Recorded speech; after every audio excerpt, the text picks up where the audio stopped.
रिजवान भाई, चूंकि आप पैनल में वकील भी हैं और आप उन लोगों में से हैं जिन्होंने अपने वकालत के अनुभव से इस बात के बारे में कहा था कि पूरी संभावना है कि फैसला यही आएगा और मेंटेनेबिलिटी पर कोर्ट जो है वो रूल 711 को नहीं मानेगा, 91 के वर्शिप एक्ट को नहीं मानेगा। आपको ऐसा क्यों लग रहा था और आज के फैसले का मतलब क्या है?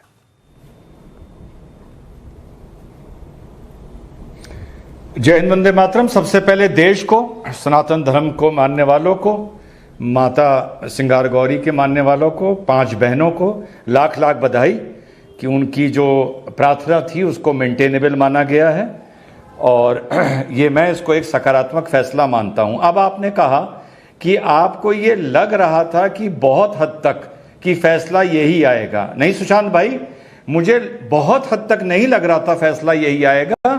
मुझे पूर्ण विश्वास था कि फैसला यही आएगा।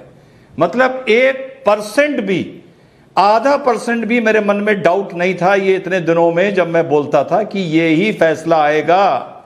देखिए, एक लड़ाई होती है नैतिकता की अनैतिकता से। यहां पर लड़ाई हो रही है नैतिकता की मूर्खता से, जिसको उर्दू में जाहिलता बोला जाता है, अंग्रेजी में इग्नोरेंस बोला जाता है।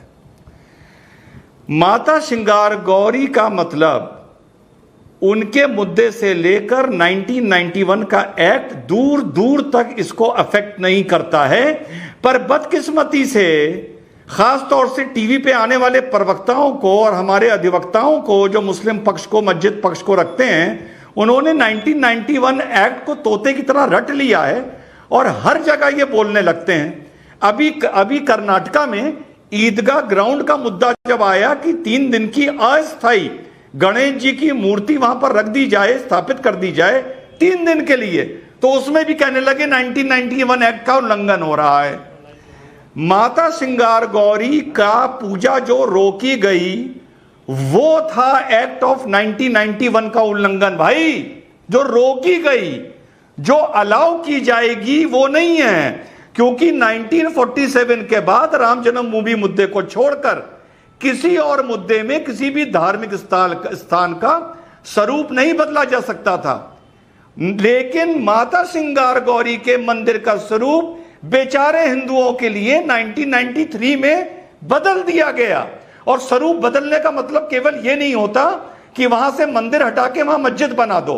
अगर किसी हिंदू को किसी देवी देवता के पे तुम माथा नहीं टेकने दोगे, पूजा नहीं करने दोगे, तो वो भी स्वरूप बदलना होगा।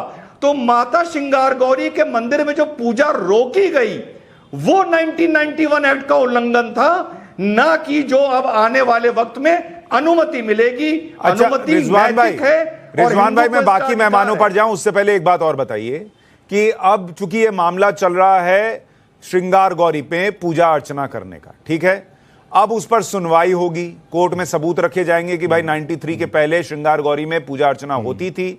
जब हिंदू पक्ष रखेगा, अब उस पर जो भी कोर्ट फैसला दे, अगर कोर्ट फैसला दे देता है कि भाई ठीक है श्रृंगार गौरी में पूजा अर्चना कीजिए, उस फैसले का फिर ज्ञान वापी में जो मंदिर बनना चाहिए उसके ऊपर क्या इंपैक्ट होगा और मस्जिद वहां से हटनी चाहिए उसके ऊपर क्या इंपैक्ट होगा?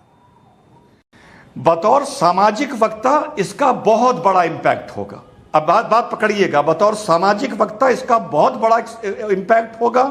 जो मंदिर पक्ष है उसका जो मनोबल है, मनोबल आसमान चूमेगा। उसे लगेगा नैतिकता की एक लड़ाई जीते हैं। सिंगार गौरी, माता सिंगार गौरी की पूजा एक तरह से ज्ञानवापी मंदिर का शिलान्यास है। लेकिन कानूनी दृष्टि से ये दोनों बिल्कुल अलग अलग चीजें हैं। इन दोनों को आपस में मिलाया नहीं जा सकता। एक बार पुनः अपनी ये बात दोहरा दूं,